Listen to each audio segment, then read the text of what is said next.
Explore a Verizon retail career in the San Francisco Bay Area and get a $1,500 sign-on bonus. Join the team that makes in-store experiences special by connecting customers with the perfect product every time. We offer standout benefits, including competitive pay, day one health and insurance benefits, $8,000 a year in college tuition assistance, plus bonus opportunities. Apply at Verizon.com/retail-jobs. Again, that's Verizon.com/retail-jobs. Verizon, it's better here. Verizon is an equal opportunity employer. He's going off on his whole, I don't get six days. I don't get to leave at 2 to go coach Little League. I don't get 6 months maternity leave. Because you don't have mad about maternity leave. Imagine being mad about maternity leave. How more clearly the villain of a movie are you in any other movie except the ones that we watch? And you know what rich men get when they're pregnant? Literally anything they want. That's how that would work. Pretty sure. God awful movies.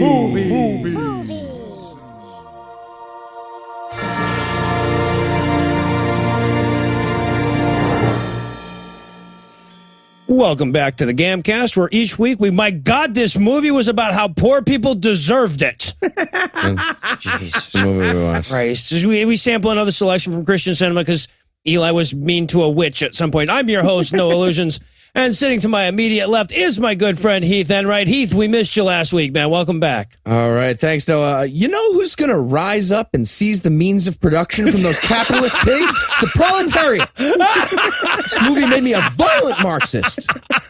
I was already pretty close, but now I want to murder the next person I hear say job creator for sport. Fuck. Oh, it was bad. And sitting 81 miles to my right is my bad friend Eli Bosnick. Eli, how are you this fine afternoon, sir? I don't understand your guys' notes at all. This is I didn't have any criticisms of this movie. It's about a hardworking man who tries to help the poor, but they're like, man, I want a union. I've got my notes somewhere here. Like this movie was written by Eli's in-show snob persona. You know, I expected this guy to go off on Zales at any moment. I was thinking of proposing. Get that shit in the garbage. Just runs it through Smacks it out of his hand. All right, so before we get all the way into this week's movie, how excited are you guys about Seattle? So pretty excited. Me and Heath are going to start a poly relationship with a pansexual barista who doesn't believe in clouds. And, of course, if you want to see that for yourself, there are still tickets available. I'm sure that the barista is going to get a free ticket. Maybe we'll be treated a little something on stage. Part of the relationship Who knows? will be the platinum night. Should have paid extra for the sex part of the show. And, of course, tickets are still available. You'll find links on the show notes. So tell us, Heath, at long last, what will we be breaking down today? God damn it. We watched Believe. It's basically Atlas Shrugged, except nobody invents something great for society like cold fusion or adamantium or whatever the fuck Galton Reader made. Oh, and plus Christianity somehow. So, it's Jesus Shrugged. And before anyone gets any ideas, preemptive veto on the Atlas Shrugged movies for bonus episodes. Not doing that. No. Absolutely not. They're as long as the book, apparently. And Eli, how bad was this movie?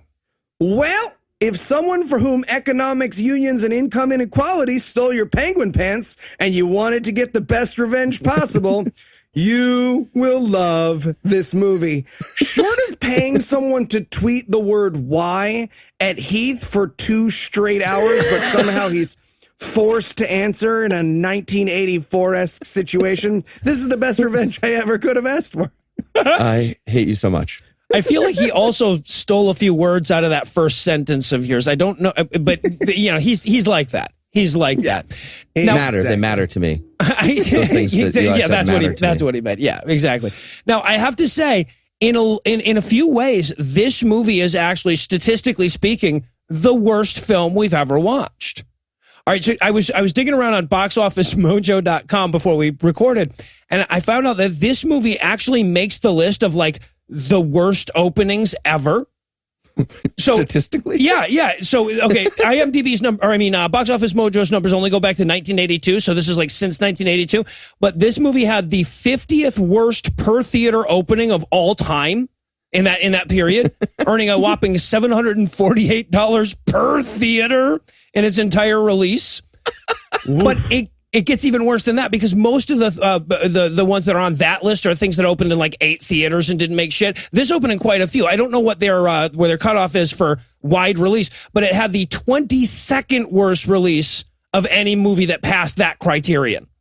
The 22nd worst wide release ever, or since 1982.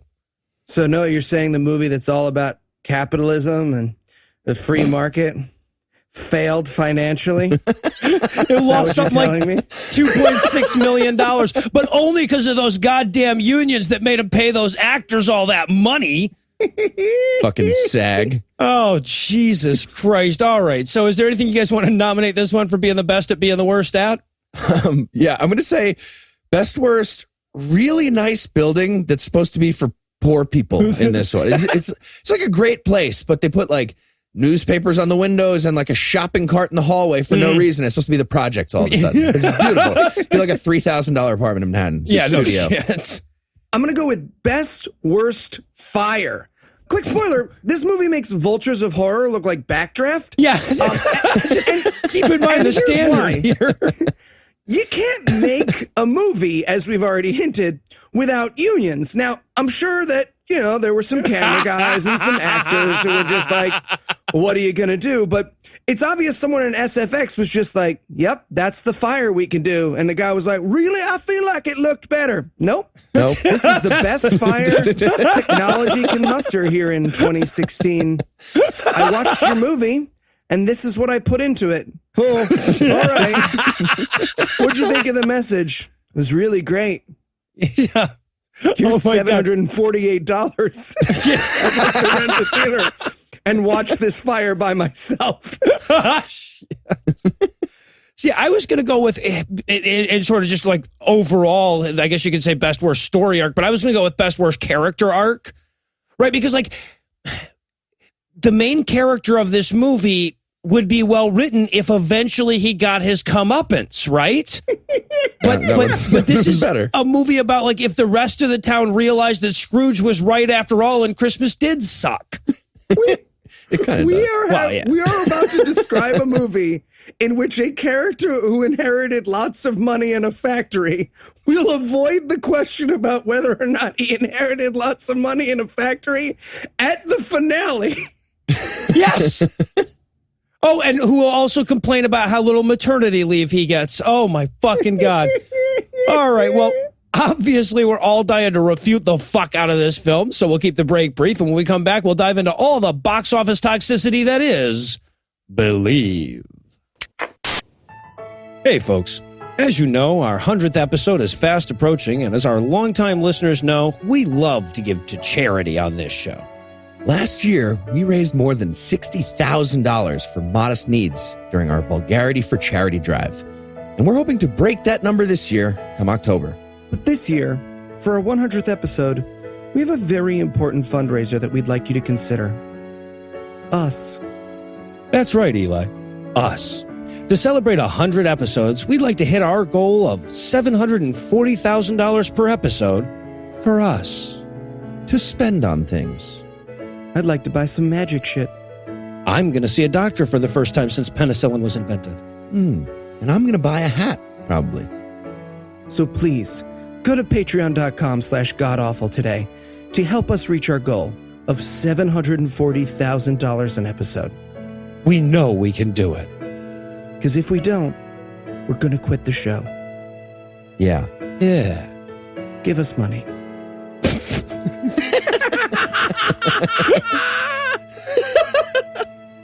We're not going to quit. Hey, Mr. Enwright. Oh, hey, CJ. What's with all the empty machines? It's so cool in here. Oh, my employees are on strike. Well, why would they do that? Don't they want to earn money? Yeah, CJ, but you see, when employees are underpaid. Gosh, sometimes gee, so many people out of work these days. I can't imagine skipping out on work like a big old grump. Yeah, they aren't. It's not, I bet there's some super awesome free market system that replaces big old lazy bones like them, huh? What? Sure wish I could work. You are a child. So I'd love to work like a real American. You are an abhorrent little piece of propaganda.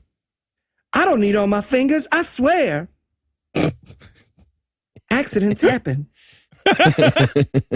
Why is that the fault of a company owner? And we're back for the breakdown, and we're going to start off with the logos from 4 production companies that probably didn't quite make back their logo money from this thing. Always a good sign when I don't recognize any of the logos. What's depressing is that I recognized at least one of them, just from doing Power this of 3, fucking yeah. job. Oh, actually, no, it was the Freestyle Media one that I recognized. So, yeah, no, we've seen at least 2 of these. Wow. Well, hopefully this movie was enough to tank them all and we'll never have to see them again. So now it's time to meet our hero. He's in a truck listening to Christmas music, kind of bah humbugging it. Yep. Okay. This beginning is so confusing to me. It is. At the beginning of this movie, he does classic villain behavior. Oh, look, I have cupcakes that are for someone else, but I eat them for myself. Right? Classic villain / co-host on my podcast. Okay. I mean, whatever. Who doesn't eat the cupcakes out of the package on the way? That's like pretty normal. That's the opening line of my autobiography. Eating all the cupcakes in package while you're still in the car on the way home. The Heath Enwright story begins. Sometimes you need a car cupcake. Yeah. You don't know. What am I supposed to not get dessert at the end of my drive? Yeah, no, I get it. And beginning and throughout. What am I fucking doing? He saved one for her. Yeah, he did. He did. He only ate 5 of the 6. Yeah. But as he's driving also, is it just me or does he drive by a 4-alarm fire for no goddamn reason? It's crazy. He just drove past like the post-apocalypse part of town for a second there. Just like one strip mall. There's like just garbage fires and smudgy orphans and nothing else for like 1 block. It's really weird. So he gets to this big Christmas shindig. This is where we're going to meet Nancy, his confusing platonic girlfriend. His friend Nancy. This is the stupidest goddamn love triangle in the history of film. I'm just going to throw that. We'll explain it as it goes, but this is the dumbest. Okay, so yeah. So we meet her. We have no reason not to think she's not his girlfriend or his wife or anything for 9/10 of this movie. Yeah, he brought her a cupcake, like you said. But I thought he ate all 6 and had to stop at a second store to get the other cupcake. I've had to do that. That's it. Yeah, in your experience. Yeah, you stop again and you get happens. one more from somewhere else. It's now, fine. I want to point out, okay, so we're at this Christmas pageant. Now, the whole movie is going to be about a Christmas pageant, but this scene will never be relevant to any of it. Nope. It's important that you know that there's no goddamn reason for this scene. This 2-hour movie could have been trimmed down about 18 minutes and got all the relevant plot points in. They wouldn't have been able to wrap in Elvis guy, though. It's That's pretty cool. true. At the end, we'll get there. There's going to be an Elvis guy at the beginning and the end. Don't. There's an Elvis Spoil how it impersonator happens. at a Christmas pageant. What? That doesn't make any sense. A big fat guy who's jolly and unrelated to the birth of Christ? Come on! And also, just to confuse you is this a good guy? Is this a bad guy? Is he Scrooge? Is he fucking Gandhi or whatever? They have this scene where there's this kid crying, but the hero like bends down and gives him a candy cane and helps him find his dad. And I wrote in my notes, I bet he's diabetic and he dies now. Never give other people's kid candy, please. That's dangerous as fuck. You don't know. You just don't know. Anyway. Weird way to criticize me on the show. I don't take shots at you, but that's fine. I feel like you can wave it around and not give it to them and still accomplish the same thing. Don't be an asshole about the diabetes, is what we're saying. I ask their medical history first because I don't want to fuck a diabetic kid because I don't want to get diabetes. So it's not a problem. Here's a fun game. If you know someone who has type 1 diabetes, ask them how they got it, like when they ate too much candy. They all lose their minds. It's phenomenal. I have a friend I've been friends with for 10 years, and he still hates the joke. It's been a decade. It's amazing. You got to do it to people you know. I'm just saying. If you want to fuck with the It's like, wow, diabetics, was it this like a show bad is the place to Halloween? go for your advice, people. Nobody fucks with the diabetics like this show. Got to touch their insulin thing too. Their little hip thing. Just, boop, boop. Just push the numbers when they're not paying attention. They get sleepy. Fuck. All right, so now we cut to the present day, which brings up the when were we question that will never... Weird thing to put on the screen of a movie. Like, and now the movie's about now. Starring now. Go movie. What? Now. So we see this character once more, but now he's driving around in a car that has been very recently egged. And to be fair, Heath has been there as well. That time he tried to cook eggs on his car. I think we all agree it was a good experiment, and it didn't quite work out. But I mean, I get it. You finished driving, and then you got breakfast. You just scrape it off and put it into a bucket. No one's here to judge you. I feel like Heath and this character have a lot. Worked out for me. You didn't have any, so it didn't work out for you. Car breakfast. You complained about it. I eat your eggs now. So just so that you, okay, and by the way, we've also got, he's driving around in his egged car with a flat tire, and a truck is following behind him ominously. And then he has to stop for a train, but not frontwards. So stupid. What is going on The car here? is facing every possible wrong direction to make sense for stopping at a train. They do multiple shots.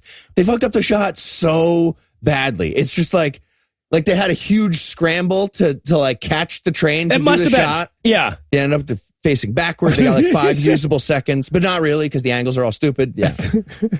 Look, gosh, we can wait around for another 3 hours for a train, or we can just assume he backed up towards it. We just splice in stock footage from like the first steam engine spliced in with this guy. We'll do that. Just Noah and his siblings running out of the way because they think a train's headed towards them. So also we get right here, we open up for another awesome, we can't afford to bump these cars wreck. Yeah.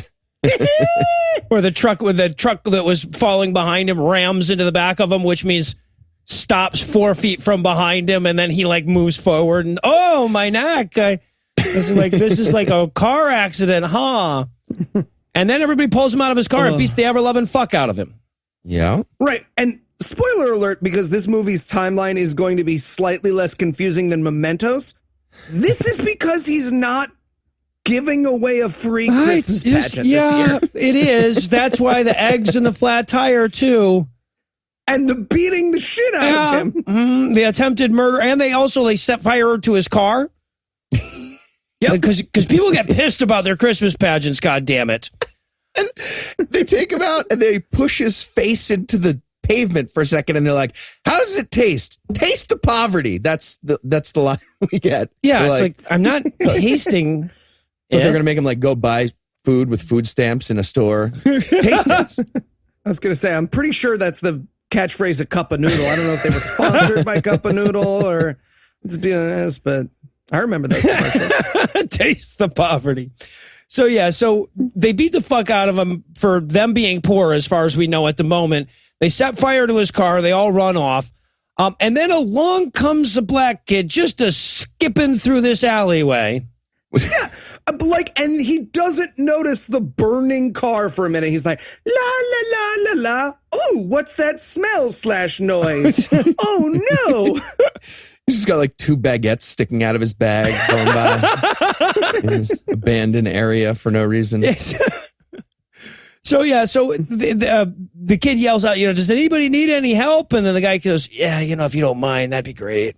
And then we get the first of a number of explosions because a car's on fire. Why? Okay. Why are there little mini explosions every so often? Like, was the car full of like fireworks in different amounts of ice? Like, what the fuck was happening?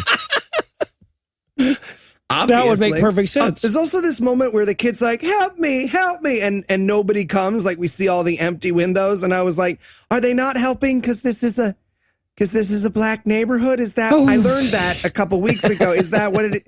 Are we supposed to know that? Why is he helping? Is he? I don't. He just didn't pass his blackness test, apparently. Oh, God, I hope everyone listening to this heard that episode a couple weeks back. By the way, guys, that's a reference to another movie. That's not just Eli. No, it is just Eli coming off the cuff. But there's a reason for it. I don't think it was a reference. I think so. Giving him a lot of credit. So now it's time to move to 36 hours earlier than now. So we cut to him in his office with a union rep and his accountant as they're learning that, the finances have gone to shit. So get your Christian movie bingo cards out now. The finances have gone to shit for the company, and now he's facing a choice between laying off 50 workers right before Christmas, asking them to take a pay cut, or canceling the Christmas pageant. Or selling to the Japanese. Oh, there's also, don't forget. Okay, so there's the to be clear, that's the conflict now. It's Christmas pageant or TPP. You decide. That's the fucking conflict of this movie they're setting up.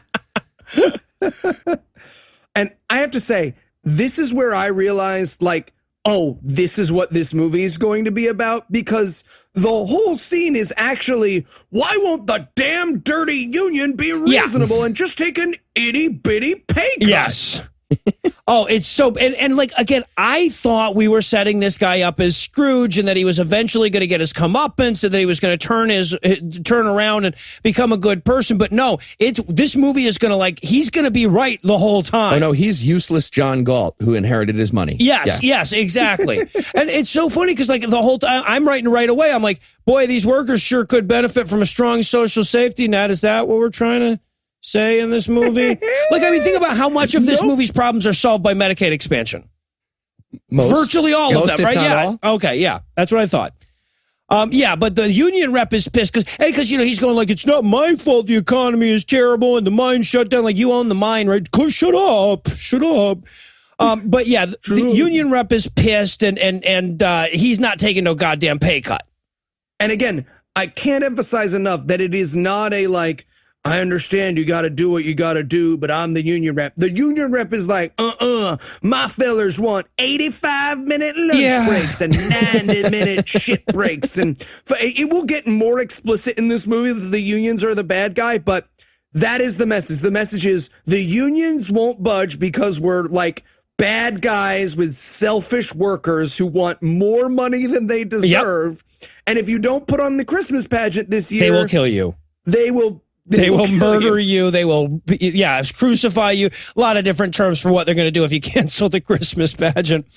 So the union rep walks outside, and you can hear him in the background of the rest of this scene going we're not going to work without extra benefits in a poodle grooming room anymore. Who's with me? Rabble, rabble, rabble, rabble. So all the workers walk out on him. Also, this is where he has to kind of talk to the accountant about, man, I just don't know how we're going to put that Christmas pageant on. And of course, the accountant should be saying, how the fuck does that matter now?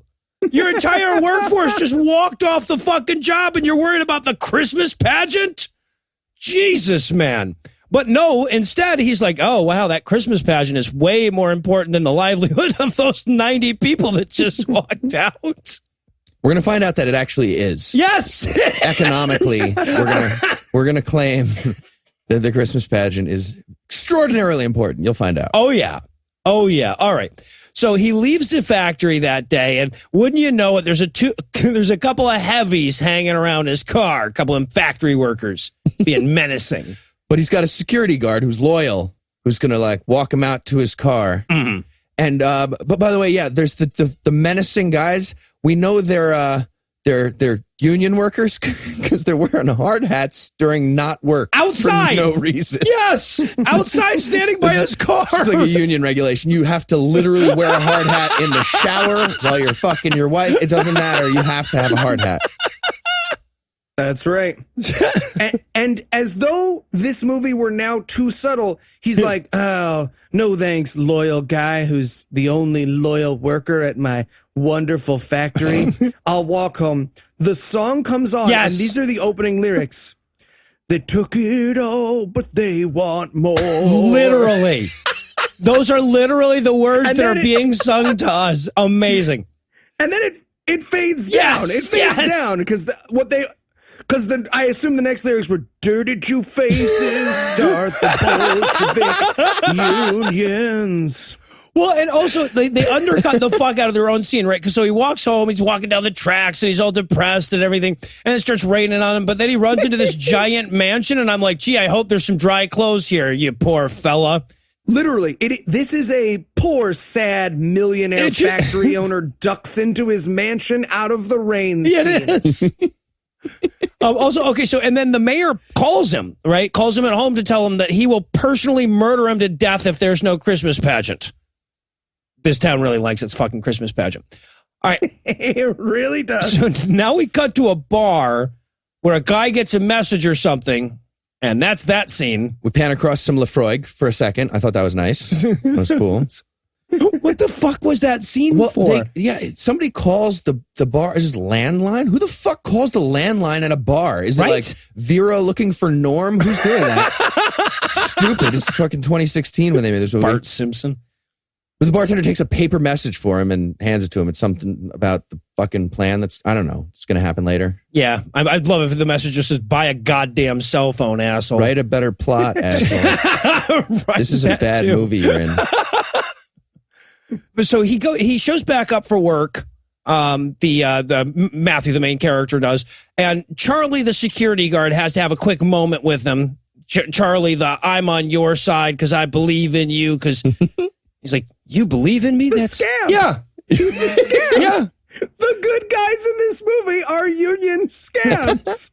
And when they're literally taking bribes from a factory owner. The positive scene is where he's like, don't worry, I stayed here by your car all night so that nobody messed up your beautiful car while you went home to your mansion. I and my brother slept in your car to make sure no one in their anger messed it up. And he's like, oh, here you go. Here's a little tip for you, good guy in the movie. Fat guy from ice hockey that you look like. Yeah. And he looks like the skinny guy. They're like when they stand next to each other, it's the fat and the skinny from ice hockey. There's no other way to interpret their old people physical love appearance. That joke. It's an 8-bit Nintendo game, everybody. You had to blow on the cartridge. You did. Anyway, this is also where we get the weird, ominous walking to the Christmas warehouse scene. What the fuck is that place? Are you kidding me? He walks through his like regular size factory and then he opens a giant door and there's like an enormous warehouse of literally sparkling Christmas crap. Yes. It's literally like ding, and there's like it's like Warehouse 13 of Hobby Lobby full of weird Christmas crap. It's the closing scene on fucking Raiders of the Lost Ark, except with reindeer. Yes. Exactly. Oh, it's so good. It's also incredibly obviously green screen. Yes. Like you can see red blurry lines around his face in comparison to just like bing bong bing. It's amazing. Now, if you're thinking to yourself, wow, what a sloppy way for them to set up the giant warehouse full of Christmas shit that they're going to need later in the movie, I want to point out we will never see this room or any of this Christmas stuff ever again. Literally not. Nope.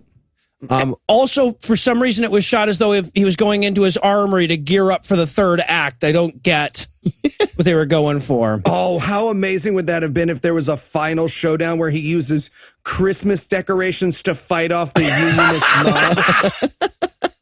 mob? And a happy new year. Shoots him with a candy cane. Oh, I love it. Also with this scene, they really quick set up the fact that he uses physical paper notebooks for keeping track of his entire factory operation. This will actually matter later. It's fucking stupid. Yeah. Is he Amish? Like he owns a modern car factory and is also Amish and has paper notebooks for it. Yeah. This movie is crippled by the lack of technology because it's constantly like, why wouldn't that person have a cell phone? Why wouldn't you have a computer? Why wouldn't you just Google that? Yeah, that kind of shit. So, okay, so speaking of characters that we'll meet, places that we'll never see again, things that get shoehorned into the movie for no goddamn reason, it's time to meet wacky foreign restaurant owner guy. Nick's restaurant. Oh, God. This character begins all of his lines and ends all of his lines with, ha ha. What fucking accent was this supposed to be? He cycles through 5 or 6 accents in his like 3 sentences of talk in this entire, like it goes Greek to Middle Eastern to British to Brooklyn back to Greek at some point. Yeah. It's crazy. I feel like Greek was the underlying, at least, attempt He here. looks a little bit Middle East. He looks like Aladdin's about to jump on him and then like bounce up to like a stick and spin around it again and then jump on somebody else. Boy, the old folks are loving these jokes, man. I gotta Prince say, of Persia, Aladdin. And by the way, his whole part in this movie is to just dote all over this rich guy at the restaurant saying pageant, pageant, pageant, pageant.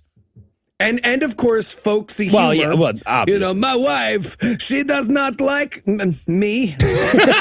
Take her, please. I go get you some food.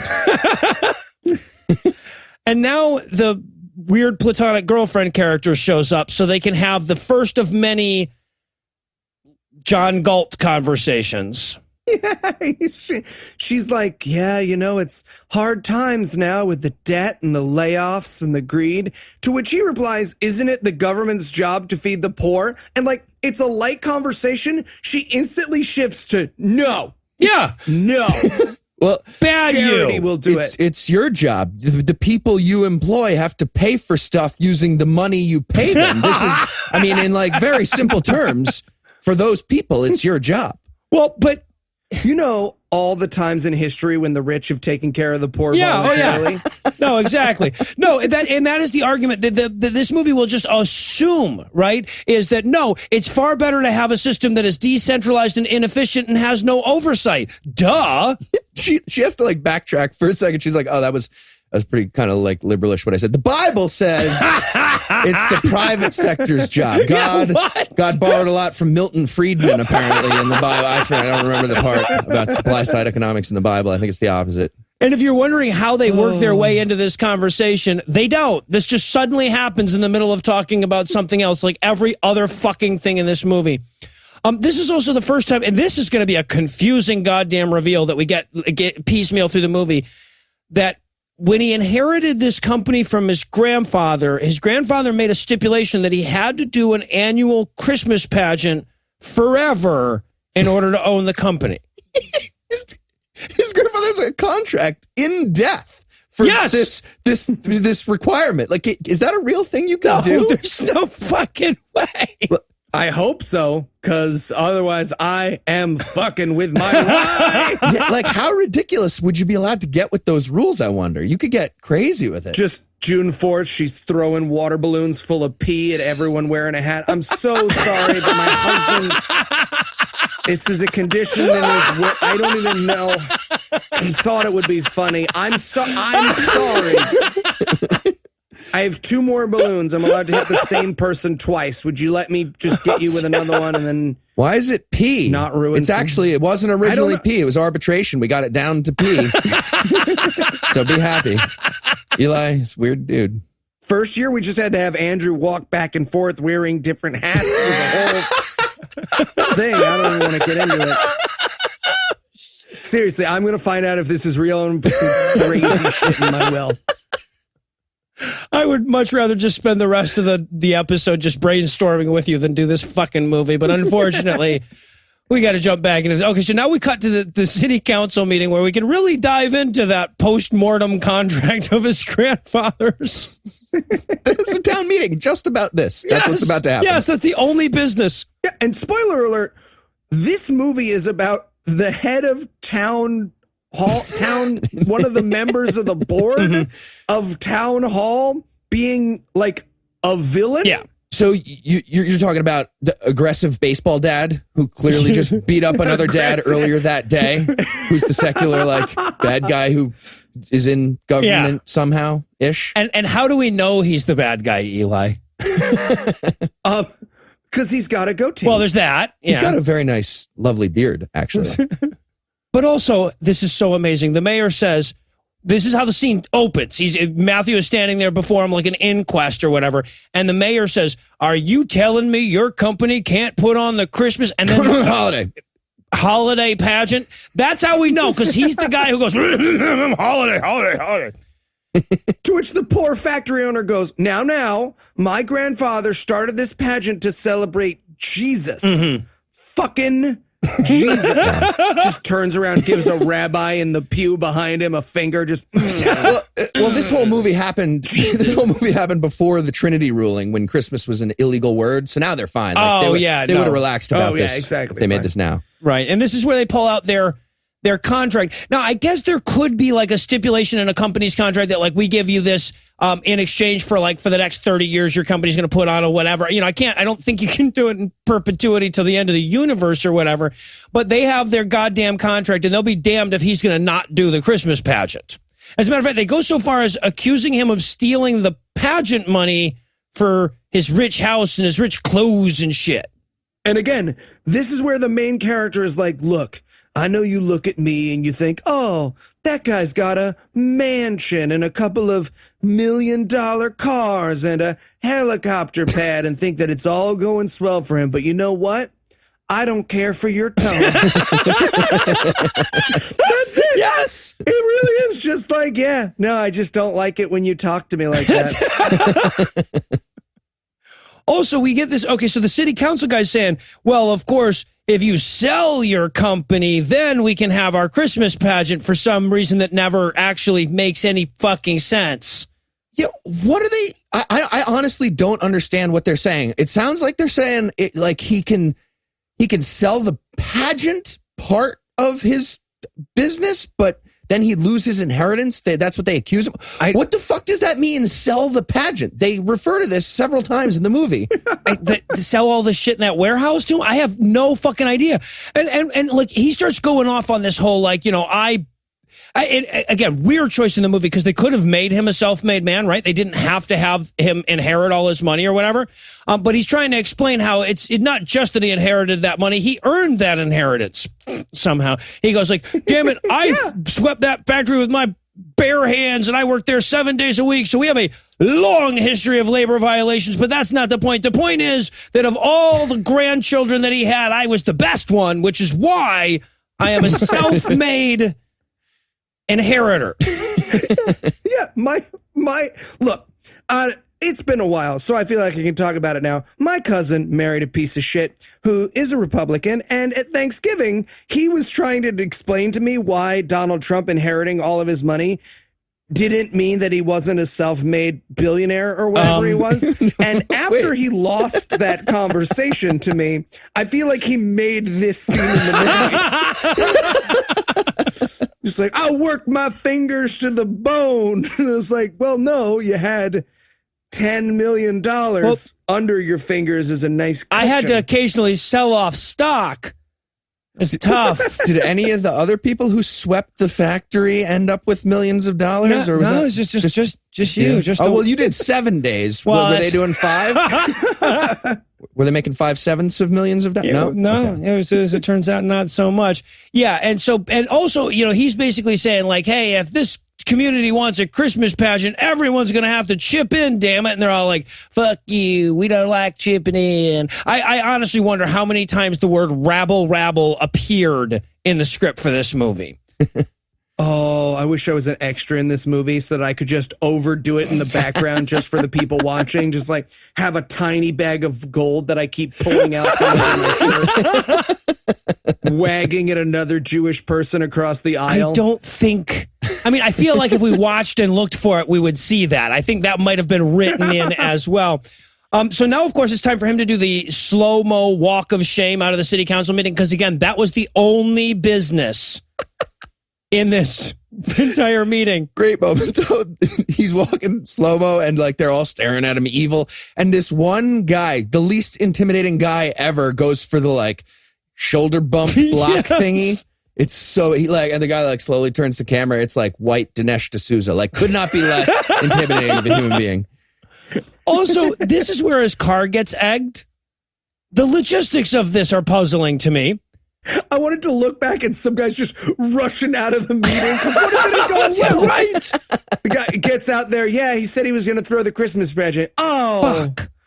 Fuck. Can I pitch you on Car Breakfast? I know a podcaster, and you ride around and the sun does it for you. It's like a big scramble. I was thinking that there was just that one guy who's just been bringing eggs to the city council meeting every week, just going, one of these days somebody's going to piss me off.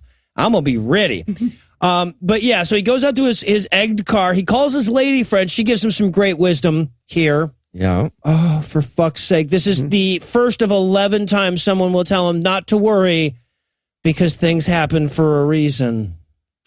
Hey, guys, things do happen for a reason. Well, they do. I mean, cause, effect, that kind of shit. Yeah, they do.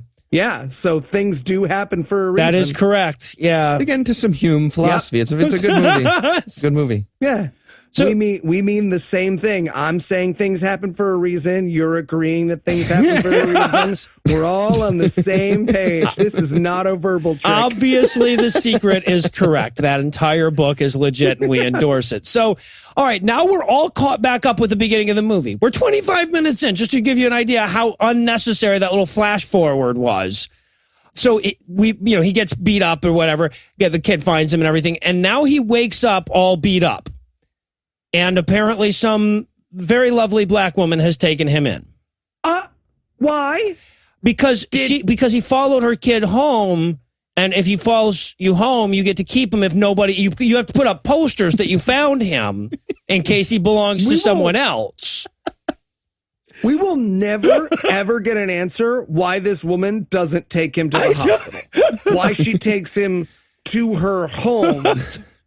And heals him there. I would be mad at someone if I woke up and they were like, hey, I took you here and I cared for you. I'd be like, but what if something terrible had happened and you don't have the ability to fucking drain fluid from my You're lung? going to make me burn my book, aren't you, lady? She's like, no, sorry, my son found you on the street and asked, can we keep him? I said, yes, so we can keep you. I asked, there was no other kids there to call dibs, so... Yeah. I'm trying to find a shoebox big enough. He didn't poke holes in the last millionaire's box. He learned his lesson, though.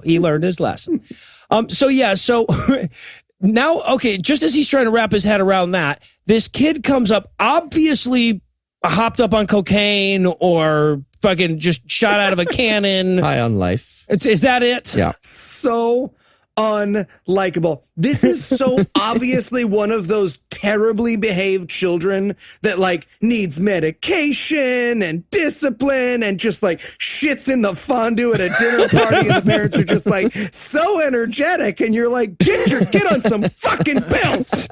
Yep. He's one of... I literally don't care what pills you put him on. Put him on pills until he falls asleep and figure out the right ones before he wakes up. I don't fucking care. Because he gets right up in this guy's face. He's been in a goddamn coma, and he's like, they beat the crap out of you. And it's like, wow.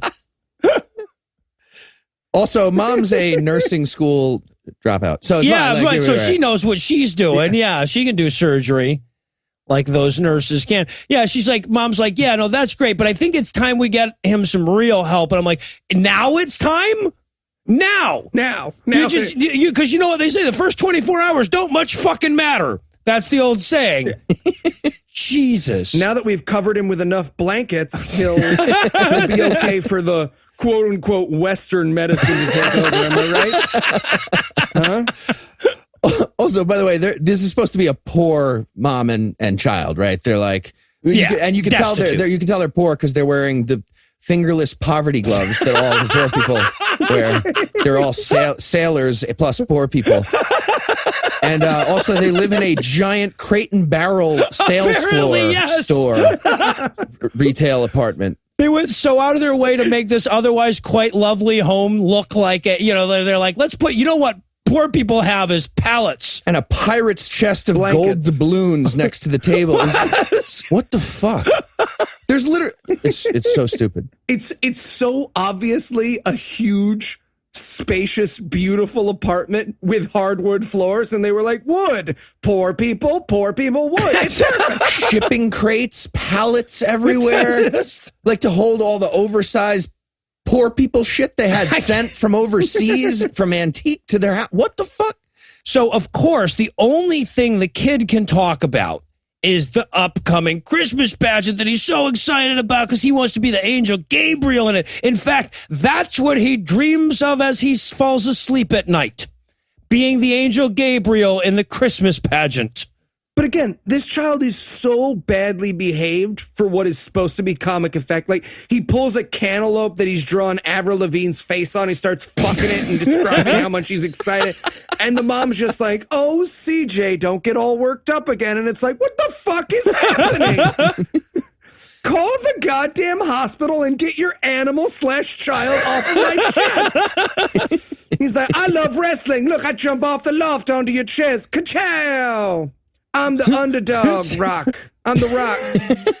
We should also point out here, by the way, that that mom is coughing the cough of poverty as well.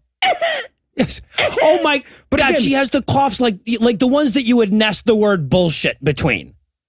But what's amazing is this movie's so badly written that her cough will never matter.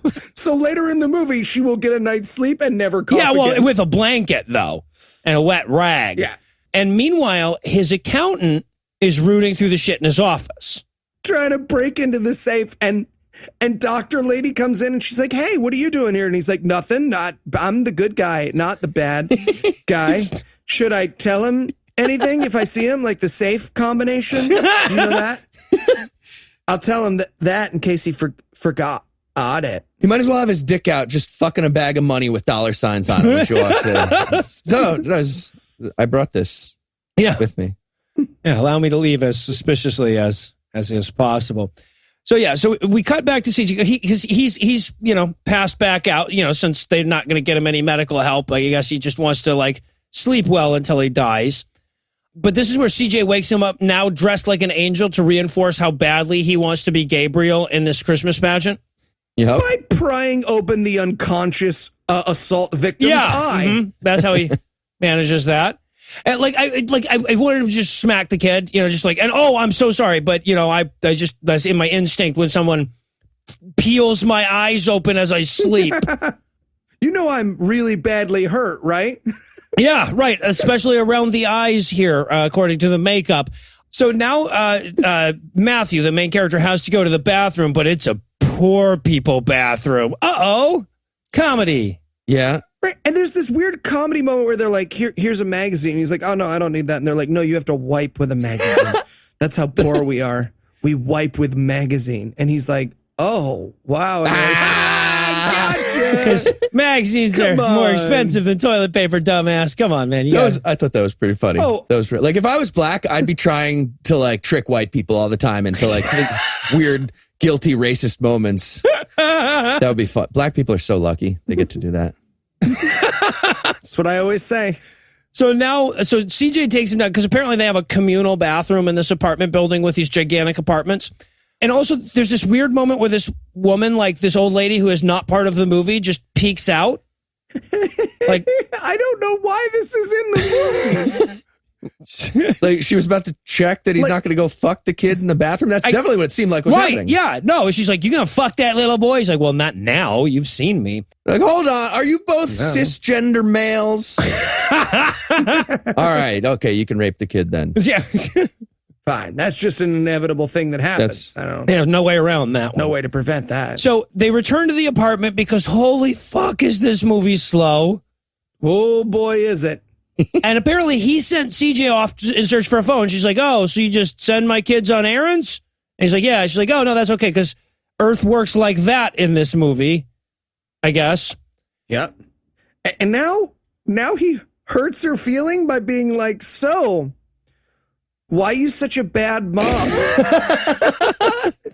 He's like, don't you want something better for your kid? Because you're poor. And she's like, well, better than love, strength, courage. These are the most. And he's like, well, yeah, that plus like also not being poor. Like a Nintendo, I meant a Switch. like money. That'd be pretty cool. He'd probably also like love, courage, strength, and a Switch. Right. And then she's like, I do what I can to help these people. Who are these people? Yeah, right. Now, we will later learn that this giant 7-bedroom condo is apparently a homeless shelter that she runs because later everyone will be in her apartment. So apparently she invented this apartment. Who the fuck knows? But she gets real defensive. Yeah. She's very like, oh, my son has love and love is all that matters. And I'm like, yeah, but I mean, money is really great. Have you had money? I'm just saying. Yeah, she's like, all the real blessings are free. I'm like, oh, there's somebody with no blessings. That's what you say when you don't have any blessings. That's someone who has not traveled on a plane to Europe. Jesus. Just flash cut to her in first class. Oh, I get it. Sorry, no. No, this is actually way better than Fuck love courage. and courage. Do you guys want my love and strength and courage? This is I don't. not using it anymore.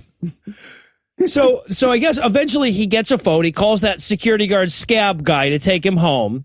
Yeah. And he's like, all right, gotta go. And I really wanted her to just like come up behind him with a sledgehammer and smash his knees like Kathy Bates. Misery so for the rest fast. of the movie. Oh, that would have been amazing. So he gets home and the platonic weird girlfriend character is there. She's like, are you all right? And I'm like, yeah, he's limping and bruised, but he's fine. He's fine. You know, why would you? Right. And she's like, we should call the police. And he's like, no, I don't want to make trouble. Yeah, I was just beaten almost to death and my car was set on fire. Like, you kind of need a police report when that happens, right? You know, they for insurance purpose. No, you're just must be really fucking rich. I just want him to be talking to his Allstate agent. Yeah, my car caught on fire. Oh, I do need to From file the outside. that. Okay. Yeah. Oh, because there was gasoline poured on it. Duh. I put the pictures in the app. It said that I could just do it on the app. Well, what do you mean it's more serious? Well, that's not what it said on the commercial. That is not what Aaron Esurance told me at all. Now, and he says to her, she's like, where have you been? Why haven't you called? And he's like, well, a little boy found me and took me in. She says, why were you in a Dickens novel then? That also needs explanation. Oh, and she's like, why is everybody so mad? He's like, must be the pageant. I'm like, really? You think it's the pageant? It's not the fact that all of these people are out of work and you're the only person in town with gasoline in your car and you have a fucking mansion. You don't think that it might be, yeah, no, but it's the pageant. It is again, every time we write, why would it be the pageant? We are wrong. This movie is right. They are, in fact, just mad about the pageant. Yeah. Oh, Jesus Christ.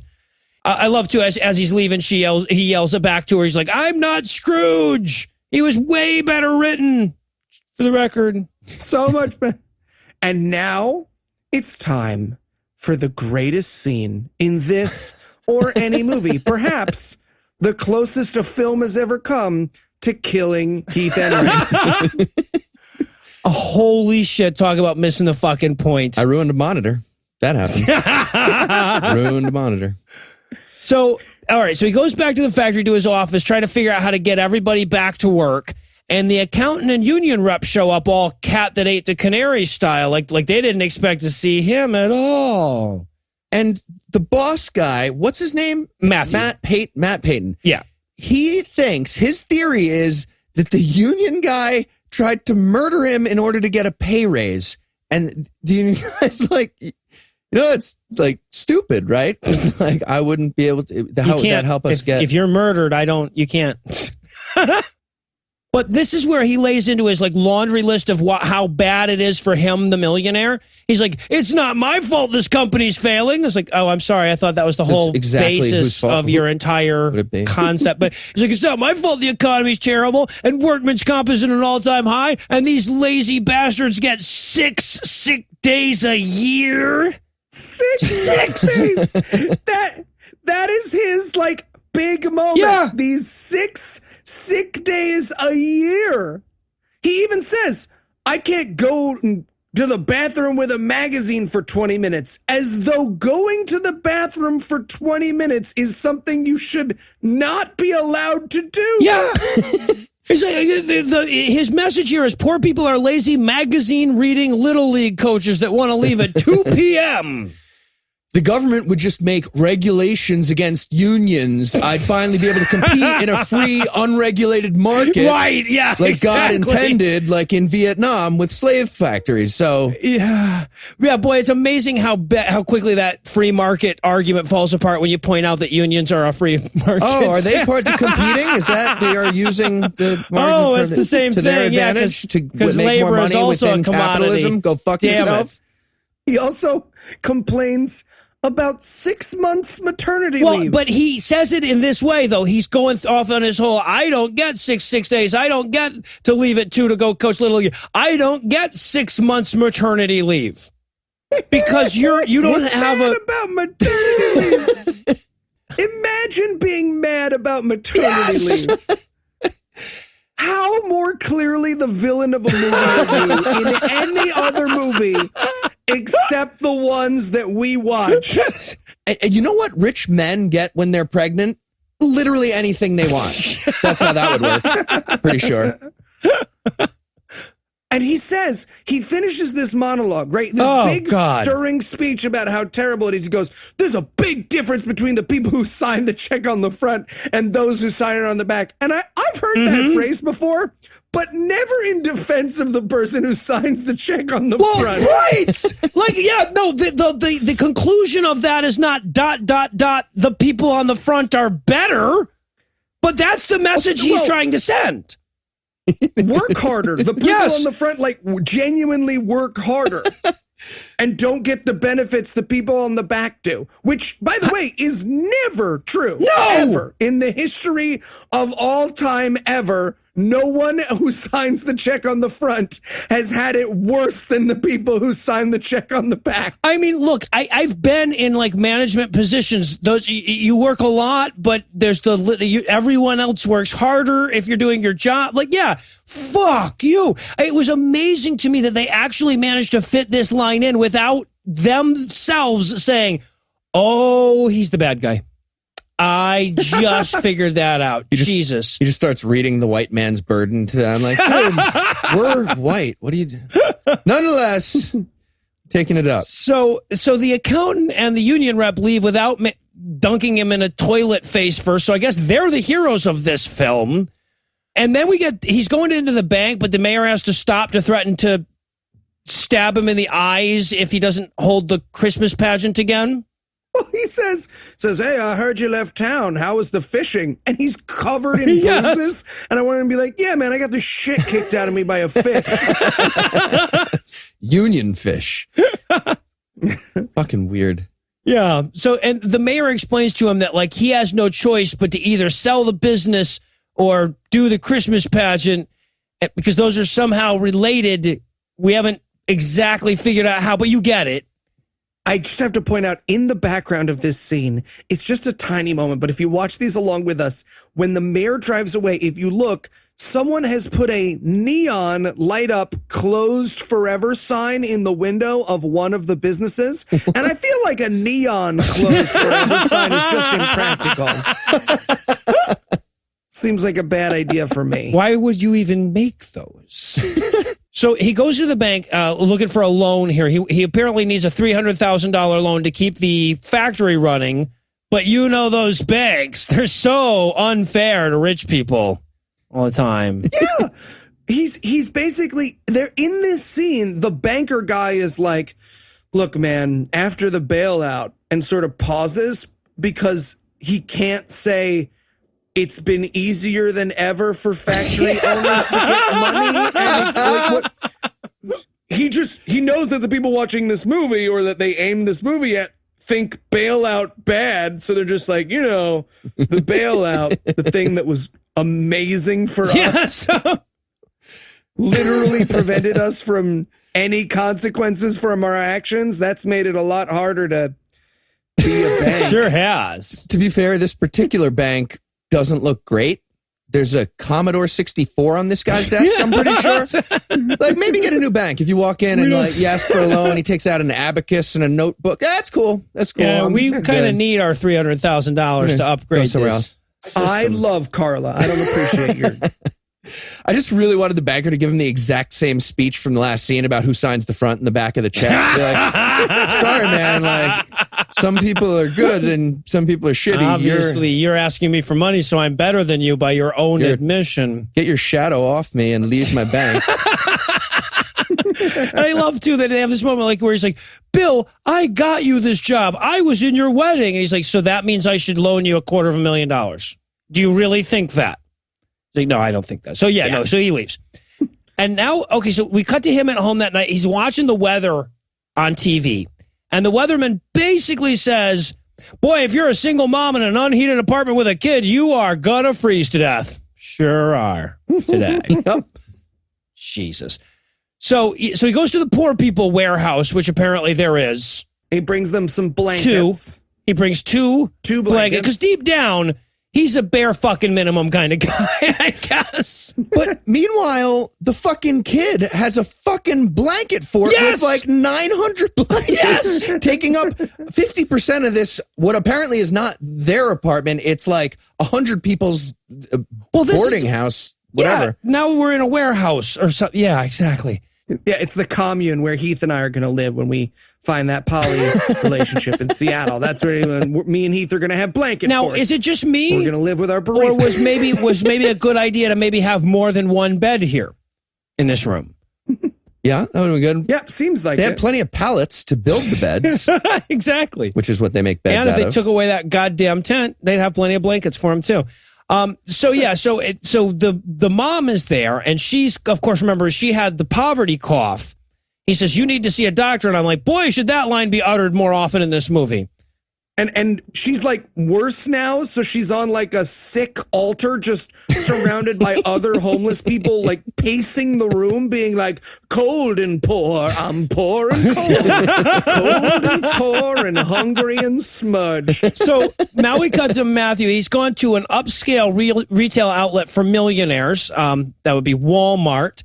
Walmart! I love Walmart. And he's there to get blankets because, he only brought the two. Also, girlfriend character or platonic girlfriend character Nancy Doctor shows up at this point. And the mom doesn't want the doctor's help until he's like, no, it's free. She's like, no, I'm fine, really. And the kid's like, it's free. And then she checks with the guy, and he's like, yeah, no, it's free. And we all just had a moment in our notes where I was like, imagine how badly that moment from this movie translates to a country where they take care of the sick. Right. Like, imagine a part of a movie where someone's driving on a road and they like stop and the character gets out and they're like, I don't think so. It's like, no, this is a free road. You sure? Yeah, no, free road. Okay. Country where you don't have to do a karate block on a doctor. I'm not insured. Don't touch me. Oh, it's free? It's free. Okay, it's free. Also, by the way, the doctors, if they just show up at your bedside, they can't just charge you. Right? You have to go to them before you owe them money. Those are the rules. But it's too cold here, so he says, hey, could we just take all these poor people and stick them in my factory? And she's like, that's a great idea. That's the one with all the machines and dangerous shit, right? He's like, yeah, but it's got heat. Yeah, only a real Scroogey asshole would not want you to keep all these poor, untrained people whose mental and physical states we know nothing about out of an automotive part factory. So he adopts all the poor people and they make him their king, I guess, or whatever. Also, that foreign guy from the restaurant will show up here with some food for him. This will be the only other time we ever see that character. And he shows up with like one small pot of soup or chili for like 50 people. Like, it's enough for like me for lunch. Right. And there's like a homeless shelter now. Which the doctor is eating some of, which is very weird. She's having some chili. She's like, I thought this was just for everyone. It's like, you can afford food. Maybe don't help yourself to this particular chili. One of the 7 pints this guy brought for the 50 people. Exactly. You done with that? Hey, can I have one of them beans? And of course, she went first. Nobody else has food yet. Yeah, she was right. like, I go first. She's already eating soup. And so she comes up to Matthew and she's like, they have this very uncomfortable conversation where she's like, well, these poor people are just going to want you to give them more stuff now. You know how the poor are. Yeah. If you give a mouse a cookie, he will eventually consume that cookie. But if you enslave a mouse, he'll be happy forever. The rest of this movie will be literal slavery. Matt leaves. He comes back with bootstraps to hand out 20 minutes later. Right. All right, everybody, check it out. Brought some leather straps. If this doesn't work out, borrow money from Mitt Romney's parents. Exactly. That should work. That should work fine. Yeah, no, people dying of the cold in Earth's wealthiest nation are so greedy. That's the message of this particular scene. Because let's be very, very clear. She's like, yeah, they'll just be hungry again tomorrow. And he's like, well, what about the next day? Still hungry. And the next, still hungry. And the next, yeah, always they'll just continually be well, at any point, if they're not hungry, will they find food? No. They'll just always be still and hungry. Yes. Yeah, exactly. And again, this movie's message is not, gee, there should be some kind of government program that gives them stamps they can exchange for food or something. This movie's apparently its message is, this is all because of all them damn regulations and unions. Well, if they're willing to be scabs, maybe. Well, yeah, we'll get there. Not pay them. If they're willing to be slaves, yes. Let's be very clear. The solution that we're going to come up with over the next two scenes is literal slavery. Yeah. Is indentured servitude. Right, yeah, exactly. Not quite here. slavery because you can't sell them, but yeah, that's the distinguishing factor, right? How much is it different than slavery? They're housing them in a big house and then housing them. They got a big house. It makes advances on the young one. So, well, he likes her the best, and he's like, how about you and me? And she's like, oh, okay, not really. Yeah, we'll get to all of those. Yeah. So at this point, he's like, he wakes up the next morning, or actually, he's been up all night, good personing, I guess, or whatever. But he's trying to figure out now what the hell he's going to do with all the poor people. Yeah, and just real quick. The background shot here is the best. Everyone's just passing around random factory stuff for no reason. They're talking in the foreground, and then people are just like, here's a widget. Oh, I'll take it back from you now. What the fuck? Just why do they need to be doing anything? Well, why did this scene need to happen, right? Because in the last scene, he and the woman were talking about what he was going to do with the poor people. In this scene, he and the woman are talking about what he's going to do with the poor people. We don't need two separate scenes so that we know that night came and day followed. Jesus Christ. CJ, by the way, shows up at this point. And he's like, why aren't there any employees working all of this equipment and making you money, sir? And CJ, by the way, is very upset about organized labor. He's like, oh, man, I just wish there was some kind of system where we could all, I don't know, share crops.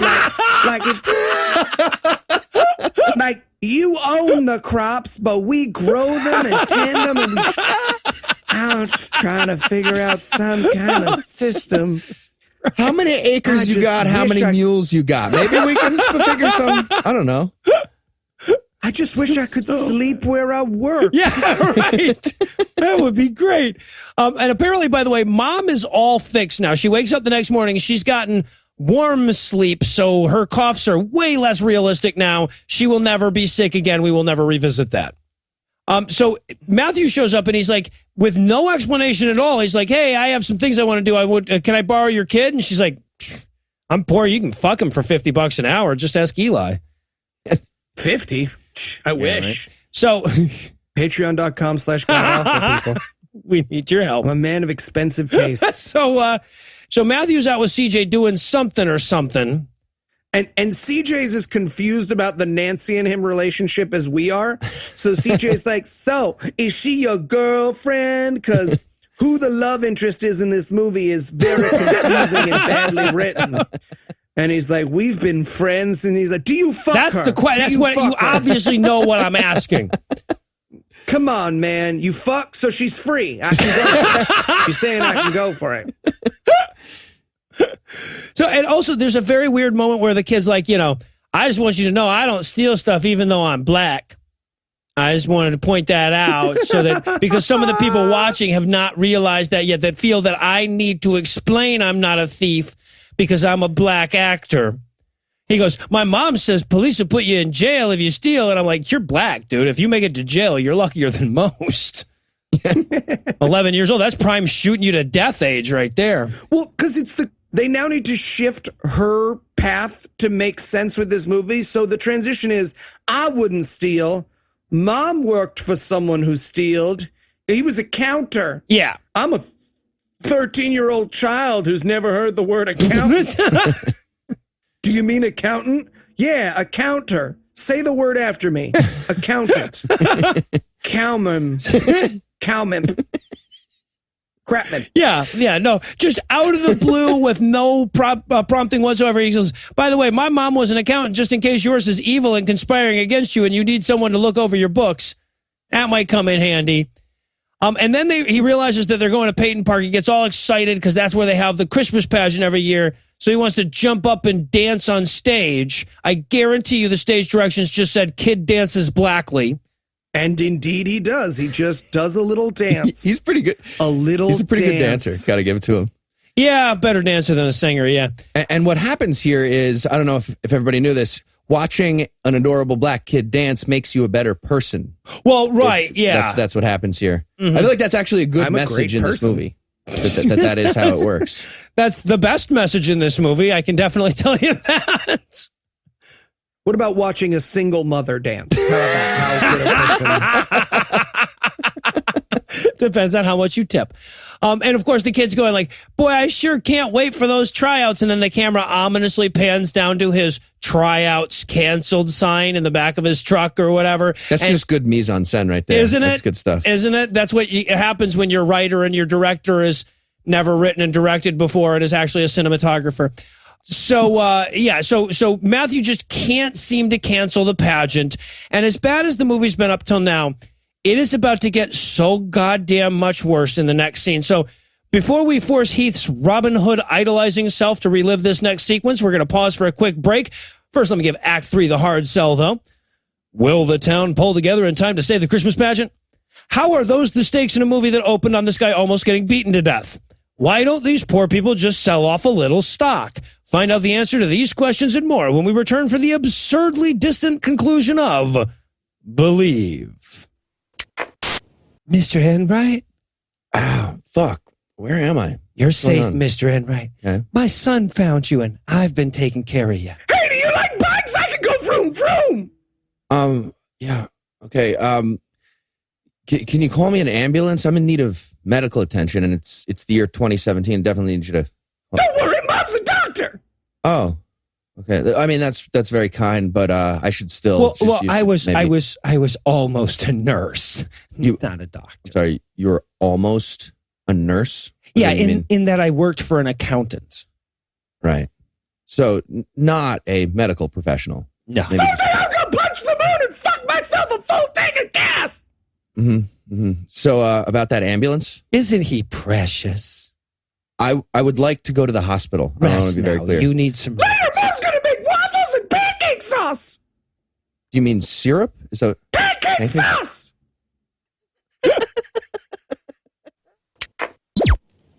And we're back for more of this shit. When we last left our anti-hero, he was trying to figure out a way to break it to CJ that the pageant wasn't going to happen this year.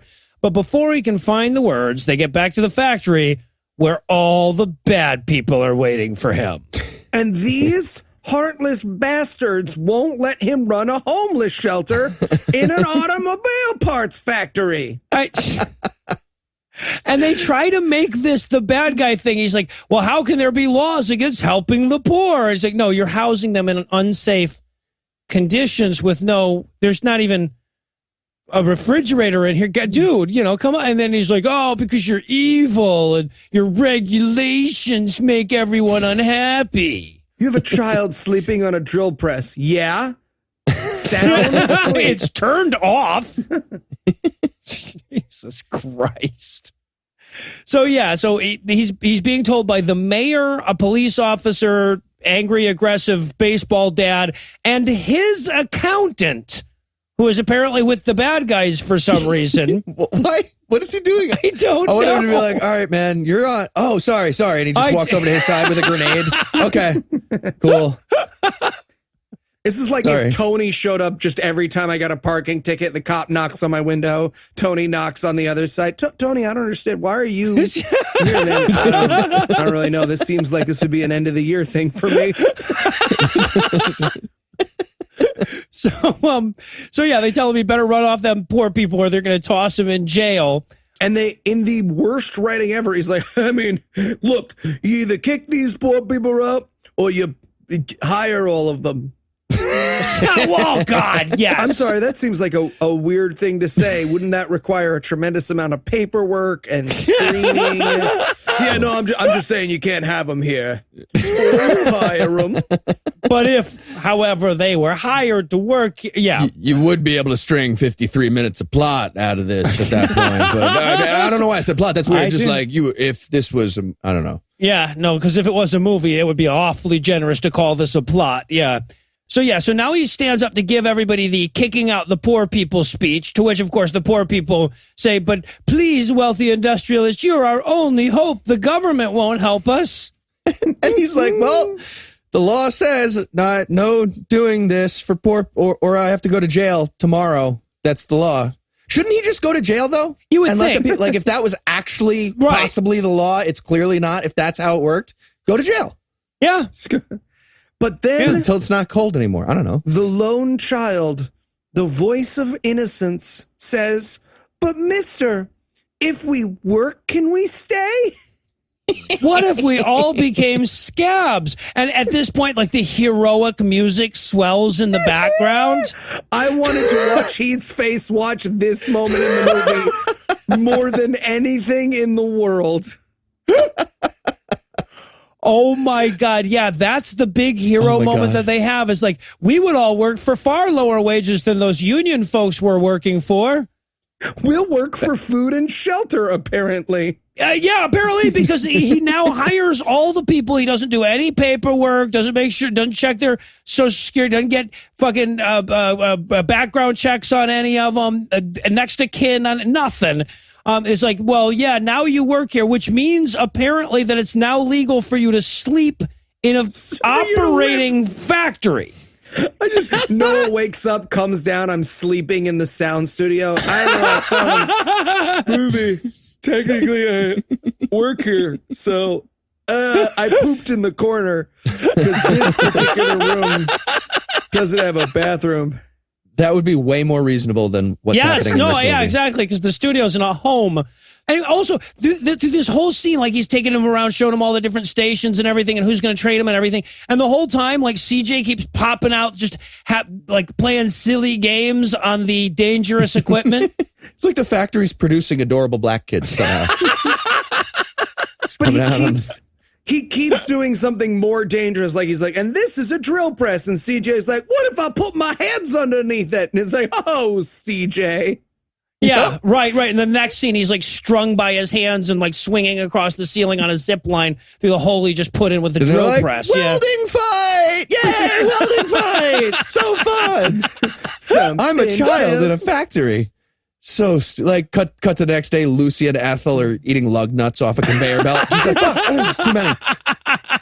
It's a factory, though. There's, like, serious, huge machinery. I just wanted, like, a pan shot the next day of everyone missing arms and legs and, like, Lucy and Ethel missing teeth. And, yeah. That I wanted a huge accident, like a 30 seconds into this montage. Some guy's just like, oh God, my hand. Fuck. This is why we have unions. I don't even know what to do now. Oh, how good would it be if the poor people got unionized and went on strike again? Shut them down a second time. God damn it. But instead of that, we're now going to cut to the bar where the evil union rep and the evil accountant are publicly conspiring. He's just out in the middle of this bar going like, you think he's going to figure out I cooked them books? Yep. I buy Act drugs. 3, I'm guessing. I buy drugs with more subtlety than these two characters.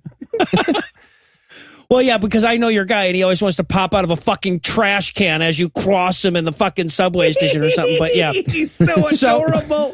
I love it so much. All right, you walk west. I'll be walking east. It's like, you wear a white carnation. You know me, dude. You know what I look like.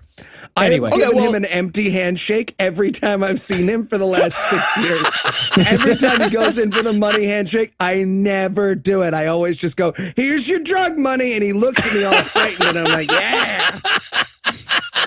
White privilege. Yeah, right. He's like, come on, man, I'm not white. I'm not white. Stop doing that. Let me ask you something. You ever signed the front of a check before? I'm not giving you shit. Oh, Jesus Christ. Yeah, okay, so the union rep really wants to get his people back to work, that bastard. And the accountant is sure he's set things up so that Matthew has no choice but to sell. Okay, well, say what you will about these evil, scheming people. The chairs are up and they ordered food at this bar. Fucking leave. Are you kidding me? These people want to cash out and go drink somewhere else. God fucking damn it, people. Just lesson for everybody. If the chairs are up, time to leave. Don't even go in. Find a different place. Yeah. Go to a diner that's open 24 hours. You don't want them to jizz in your food any more than they want to jizz in your food. Sometimes we want to jizz in your food, but that's not the point. We also want to go drink somewhere else. I like to take While the we're chairs jizzing down so that it's like I'm opening it up. Like I'll take down all the chairs. I'll go to a table. Like if they have a table for me, I'll go to one where the chairs are already up and I'll take them all down. By the way, you think Eli's kidding about this. He so is not kidding. When we were in England, he did exactly that. We go to this fucking restaurant and they've got one whole section sat down and Eli's just walking in there going, this looks nice. And I jizzed in his food. I jizzed guess, right in his food. I guess we could probably like take those chairs down and clean this. Oh, good. Oh, good. Excellent. I was hoping you'd say that. 10%, no matter what. 10%. No Although question. I will say in England, they get really excited about that because they don't generally do the tipping thing. Yeah, and they give great service. It's a fucking awesome system. Yeah, right? It's almost like our tipping system is goddamn bullshit. Anyway, so now it's time. I was being sarcastic. They have terrible service, but there are problems with our tipping system also. A non-tipping based service. Separately. Yeah. And now it's time for CJ to sing to us because child singing is the least pleasant thing that there is. Jesus. And for clarity, like there's background music that's supposed to make it better, but in the world of this movie, he just sings hallelujah 8,000 times in a row, like a goddamn cell phone ring. I wanted some guy to like take off a welding mask and be like, seriously, sing a fucking song. At least put the yaw at the end of it, motherfucker. So yeah, now all the bums sing together and just that's the whole scene there apparently. Meanwhile, Sharon is going over the books. That's the black kid's mom, by the way. She got a name late in this movie as well. Sharon is going over the books just in case, somebody's cheating him out of money. And Matt walks in and he's like, wow, you look nice. Now that the rich white lady I know gave you some clothes. Cool. You look good without those fingerless gloves. And by the way, she is so visibly uncomfortable by him crossing that I am now your employee line.